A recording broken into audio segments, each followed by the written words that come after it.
ரிஷப் பண்ணிட்டு வந்தா எதிர் டீமுக்கு என்னைக்குமே ஒரு பயம் இருக்கும். கேஎல் ராகுலுடைய பெரிய யுனிக்னஸ் என்னன்னா, நீங்க ஹர்திக் பாண்டியாவை சப்போர்ட் பண்ணீங்கன்னா நான் சத்தியமா ஓகேன்னு. ஏன்னா என்ன ஒண்ணு, ரொம்ப சூஸ் பண்ணி ஆடணும். எடுத்த உடனே ஸ்ட்ரோக்ஸும் போக முடியாது. சூரியகுமார் யாதவ் மாதிரி ஆடினாலும் ரிஸ்க். பேட்டர்ஸுக்கு பிச்சு சேலஞ்சா இருக்கும் போது மட்டும் அந்த கோச்சிங் எங்க போகுது எனக்கு புரியவே இல்லை. ஆஸ்திரேலியா நமக்கு என்னைக்குமே த்ரெட் பார்த்து, எஸ்பெஷலி கடைசி கரண்ட் சிச்சுவேஷன்ல வந்து நமக்கு பெரிய த்ரெட் அவங்க தான். இப்ப அவங்களுக்கு என்ன அகேன்ஸ்டா இருக்கு ரெண்டு விஷயம்னா, டிராவிஸ் ஹெட்டுக்கு ஓடி வந்து நேர காலில் யாருக்கிற பும்ரா மாதிரி ஒருத்தர் போட்டா அவர் ஆட வரல. நான் லீக்ல ஒரு டீம் ஆடினேன், 80 சவுத் ஜோன்லாம் ஆடும்போது லீக்ல ஒரு டீம் ஆடினேன். அந்த டீம்ல திடீர்னு 8 பேர் சண்டை போட்டு போயிட்டாங்க.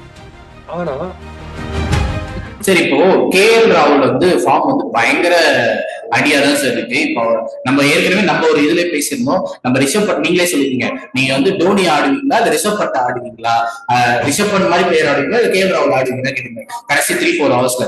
இப்ப பாத்தீங்கன்னா அவர் வந்து ரொம்ப ஸ்ட்ரகிள் பண்ற மாதிரி இருக்கு சார். அந்த 5-6ல அவருக்கு வந்து படமாட்டேந்து, அவர் எந்த ஜோன்ல ஆடணும்னு யோசிக்க மாட்டாரு. சோ மேபி பண்ட ரிப்ளேஸ் பண்ணிட்டா கொஞ்சம் நல்லா இருக்கும் சார். ஏன்னா லெஃப்ட் ஹேண்டர், இன்னொன்னு இந்த டீம் வந்து left hander right hander sir பாக்குறாங்க. ரிஷப் பண்ணிட்டு வந்தா எதிர் டீமுக்கு என்னைக்குமே ஒரு பயம் இருக்கும், என்ன போலிங் போறதுன்னு. சோ அந்த ஆங்கிள் ரிஷப் பண்ண வரதுக்கு சான்ஸ் இருக்கு. கேஎல் ராகுல் வேர்ல்ட் கப்ல எக்ஸ்ட்ராடனரி ஆண்டர். மிடில் ஆர்டர்ல வந்து எப்ப பார்த்தாலும் ஸ்டெபிலைஸ் பண்றது அவர் வந்து பண்ணுவார். ஸ்ரேயஸ் ஐயரும் கிட்டத்தட்ட அதே மாதிரி ரோல் தான். அவரும் பாருங்க இப்ப பாத்தீங்கன்னா கூப்பிட்டா உடனே ஆச்சிடுறாரு. அதனால இது கொஞ்சம் டைசியான ஒரு விஷயம். நீங்க சொல்ற விஷயம் இருக்கு பாருங்க, ரிஷப் பண்ணிட்ட ஓவர் ஸ்ட்ரெயின் பண்ணிட்டாங்கன்னா அவருக்கு ரொம்ப பெரிய லெவல் அஃபெக்ட் ஆகுன்றது தான் என் பயம். நான் வந்து greatest fan of Rishabh Pant. Second லைஃப்ல ஒருத்தர் இப்படி உயிரை கொடுத்து உடம்புல கிரியேட் ஆடுறாருன்னா அவர் இந்தியாஸ் ஹீரோ அவர். பட் கேஎல் ராகுலுடைய பெரிய யுனிக்னஸ் என்னன்னா, விக்கெட் வந்து ரொம்ப கஷ்டமா இருக்கும்போது, எஸ்பெஷலி லெஃப்ட் ஆர்ம் ஸ்பின்னர்ஸ்லாம் ரொம்ப டஃபா நெகோசியேட் பண்றதுக்கு இருக்கும்போது கேஎல் ராகுல் தான் ரொம்ப அவுட்ஸ்டாண்டிங் பிளேயரா இருப்பாரு.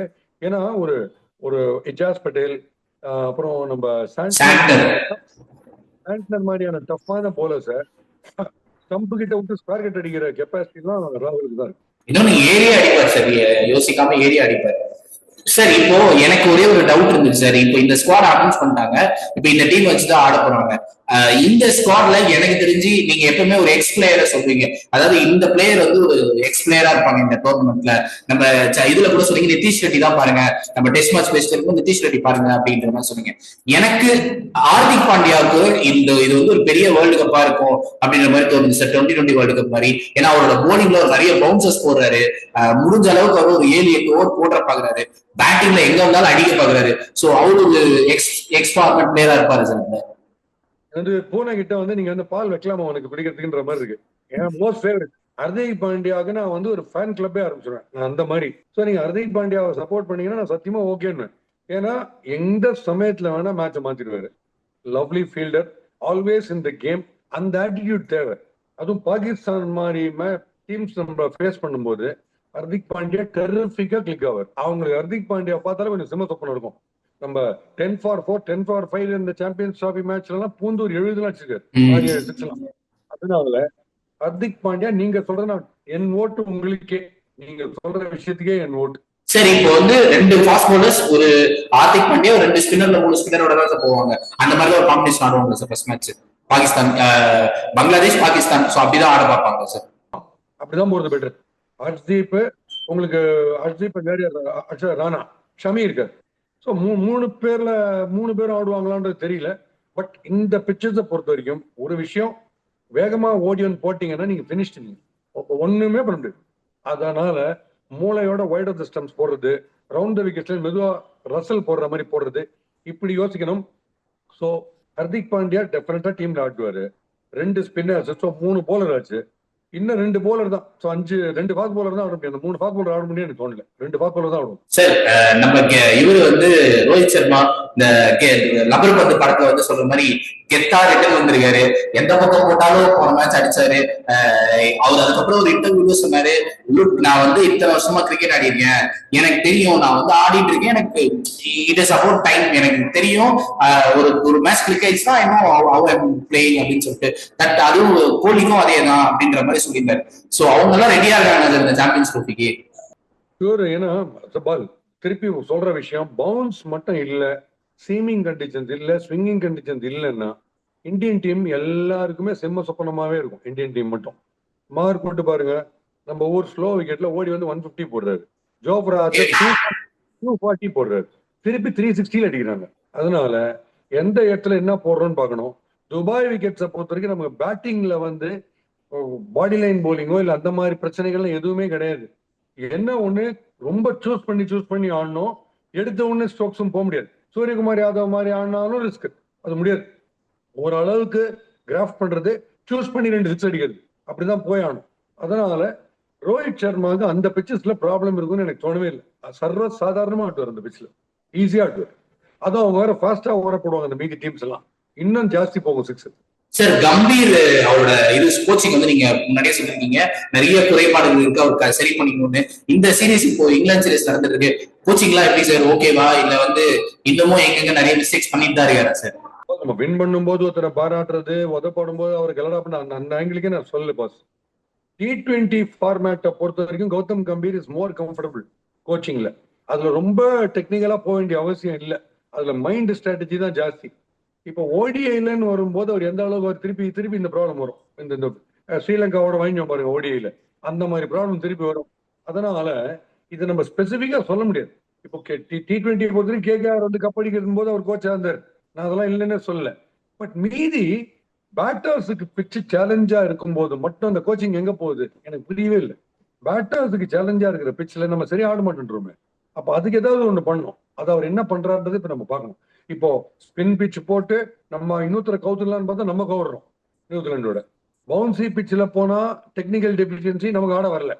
ஸோ இந்த பேட்டர்ஸுக்கு டெக்னிக்கல் டிஃபிஷியன்சி இல்லாம ஆடத்துக்கு என்ன பண்ணணுன்றதை அவர் ஃபர்ஸ்ட் கவனிக்கணும். அதுக்கப்புறம் நம்ம பேசலாம். நாட் மியர்லி ரிசல்ட்ஸ்னால யாரும் சொல்ல போறது இல்லை.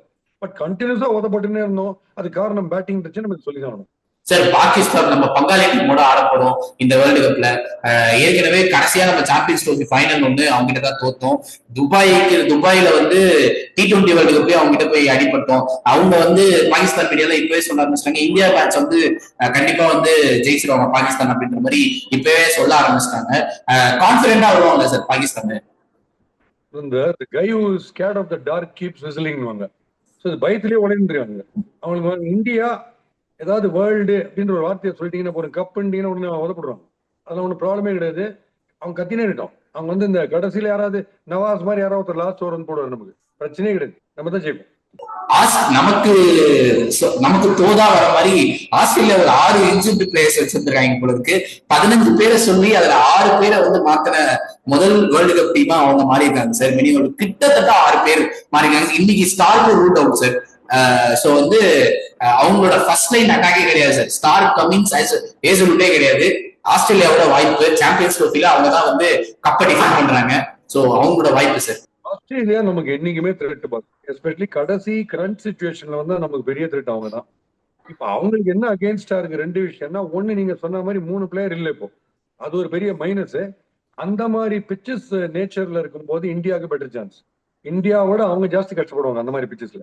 இதே ஆஸ்திரேலியன் பிச்சா இருந்தா நம்ம சொல்ல முடியாது, அவன் புதுசா வர ரீப்ளேஸ்மெண்ட் கூட டெரிபிக் ஆட்டுவானுங்க. துபாய் பிச்சஸ்னா, கல்ஃப்ல இருக்கிற பிச்சஸ்னா கண்டிப்பா நமக்கு பெட்டர் சான்ஸ். அதனால ஆஸ்திரேலியாவுக்கு நம்ம அவ்வளவு பயப்பட வேண்டிய அவசியம் இல்லை. சார் இந்த 2 டீம் ஃபைனல் போகணும் உங்களோட எக்ஸ்பெக்டேஷன் யார் சார் இருக்கா? எல்லாம் சுத்தி கிட்டி திருப்பி அந்த ஆஸ்திரேலியா தான் வரும் தெரிஞ்சு. ஆமா ஆமா, என்னதான் அவன் பேட ஆடி அவன் டவுன்ல இருந்தாலும் அவன் ஒருத்தன் தான் நமக்கு என்னைக்குமே த்ரெட்ல இருக்காங்க. ஏன்னா அவங்க ஸ்ட்ராட்டஜைஸ் டெரிபிக்கா பண்றாங்க. நம்ம பேட்டர்ஸோட வீக்னஸ் என்ன, யாருக்கு எந்த இடத்துல ஃபீல்டு வைக்கணும், என்ன பண்ணணுன்றத கமின்ஸ் மாதிரி ஒரு ஆள் ரொம்ப பிரில்லியண்டா ஸ்ட்ராட்டஜைஸ் பண்றாங்க. நம்ம ஸ்ட்ராட்டஜைஸ் பண்ண மாட்டேன்றோம்.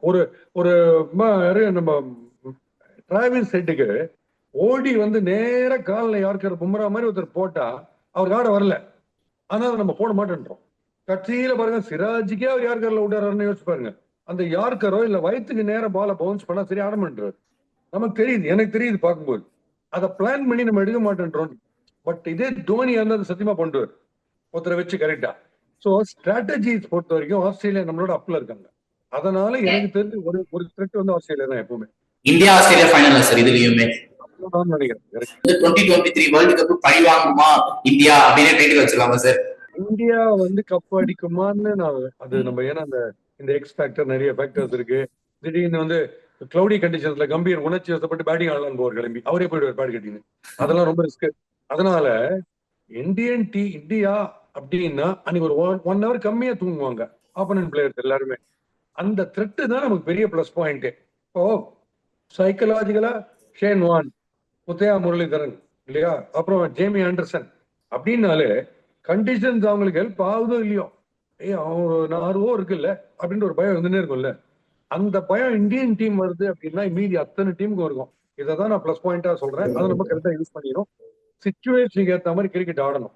அந்த இடத்துல வந்து இப்போ ரோடுல வந்து வாட்டர் லாக்டா இருக்கு, ஒரு இடத்துல பள்ளம் இருக்குன்றது ஃப்ரண்ட் காருக்கு டபக்குன்னு இறங்கி நமக்கு இண்டிகேட் பண்ணிச்சுன்னா நம்ம வேற மாதிரி ஓட்டணும். இல்ல நான் இதே மாதிரி தான் ஓட்டுவேன்னா அங்க போய் அதே ப்ராப்ளம் வரும். நம்ம T20 சாம்பியன்ஷிப் நியூயார்க்ல இருக்கிற பிச்சர்ஸ் கரெக்டா அட்ஜஸ்ட் பண்ணிக்கணும் பியூட்டிஃபுல்லா. கண்ணாப்பனன்னு வந்து அந்த இடத்துல தான் நான் பார்த்து அடாப்ட் பண்ணிட்டு டீபஸ்ட் இந்தியன் டீம் அப்ப பண்ணது அந்த கப்பட் ஷோ தான். எல்லா பிச்சர்ஸுக்கு ஏற்ற மாதிரி பியூட்டிஃபுல்லா அட்ஜஸ்ட் பண்ணிட்டோம். ஸோ இந்த கண்டிஷன் குவிக்கா ஸ்டடி பண்ணிட்டு எப்படி குவிக்கா அடாப்ட் பண்ணிக்கிறோமோ பெரிய பிளஸ். நமக்கு 60 to 70% இந்தியாவுக்கு தான் சான்ஸ். சார் ரொம்ப நன்றி சார். எப்பயுமே நீங்க இந்தியா ஒட்டு கொடுக்க மாட்டீங்க. சோ வந்து இந்த தடவை வந்து இந்தியாவுக்கு தான் வாய்ப்பு நிறைய இருக்கு அப்படின்ற மாதிரி சொல்லியிருக்கீங்க. சோ வந்து பாப்போம் சார், நிறைய விஷயங்களை வந்து சாம்பியன்ஸ் ட்ரோஃபி ஆரம்பிச்சாலும் ஒவ்வொரு மேட்சும் பேசுவோம் சார். நான் உங்களுக்கு ஒரு சின்ன பர்சனல் எக்ஸாம்பிள் கொடுக்குறேன். இது நீங்க போடுறதும் போடாதும் உங்க இஷ்டம். நான் லீக்ல ஒரு டீம் ஆடினேன். 80 சவுத் ஜோன்லாம் ஆடும்போது லீக்ல ஒரு டீம் ஆடினேன். அந்த டீம்ல திடீர்னு 8 பேர் சண்டை போட்டு போயிட்டாங்க. ஆனா மீதி 8 பேர் ரீப்ளேஸ் பண்ணணும். ஃபர்ஸ்ட் டிவிஷன் ஆடுறோம், ஸ்டேட் லெவல் ரெஜிஸ்டர் பண்ண 8 பேர். என்ன பண்றது?